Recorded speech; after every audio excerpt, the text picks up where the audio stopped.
Sekarang kita bicara soal syariat Islam dan undang-undang yang ada.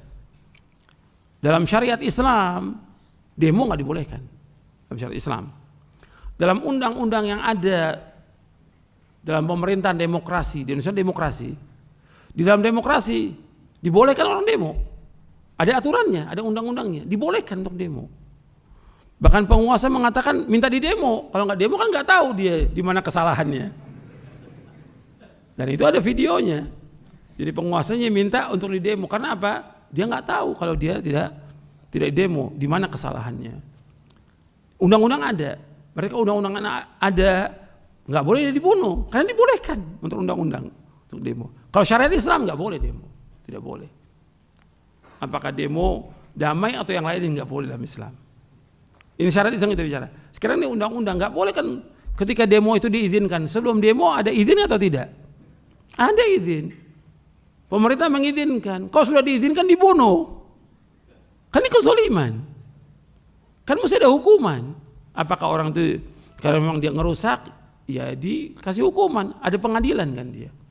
Ditangkap dulu, diadili, nggak langsung dibunuh. Jadi ini harus diperhatikan. Sebab kalau dibilang boleh dibunuh, antum membolehkan membunuh nyawa kaum muslimin, nggak boleh. Yang demo-demo kan orang Islam, karena mereka nggak tahu tentang hukumnya dalam syariat, mereka nggak tahu, jahil. Kemudian juga undang-undang membolehkan untuk itu. Jadi jangan dibunuh, dihukum mereka. Kalau memang mereka salah, melanggar ketentuan dari undang-undang itu, dia hukum, nggak langsung dibunuh. Kalau sekarang kan enggak, main bunuh aja, nggak boleh Islam. Ini nyawa kaum muslimin. Kan seperti membunuh semua orang. Antum ketika bunuh orang, ini kerusakannya besar. Pertama antum membuat keluarganya jadi apa? Anak-anak jadi apa? Yatim. Istrinya jadi janda. Orang tua kehilangan anaknya. Saudara kehilangan saudaranya. Berapa orang tuh dikorbankan dengan sebab itu? Yang tadinya umpamanya dia punya usaha, punya yang bisa membiayai anaknya, istrinya, orang tuanya, hilang tuh dengan terbunuhnya dia. Apa enggak zalim itu? Ya harus pikirkan seperti itu. Banyak lagi yang lainnya. Supaya juga orang berhati-hati, jangan gampang-gampang menumpahkan darah kaum muslimin. Hatta dia sebagai petugas, nggak boleh. Karena ada aturannya. Ini nyawa kaum muslimin yang harus dia perhatikan masalah ini. Dan juga kepada yang lain juga hati-hati. Demo dalam syariat Islam nggak dibenarkan. Dan itu ada penjelasannya para ulama tentang masalah itu. Enggak akan membawa juga kepada kemaslahatan. Semua demo membawa kepada kerusakan. Jadi itu harus diperhatikan.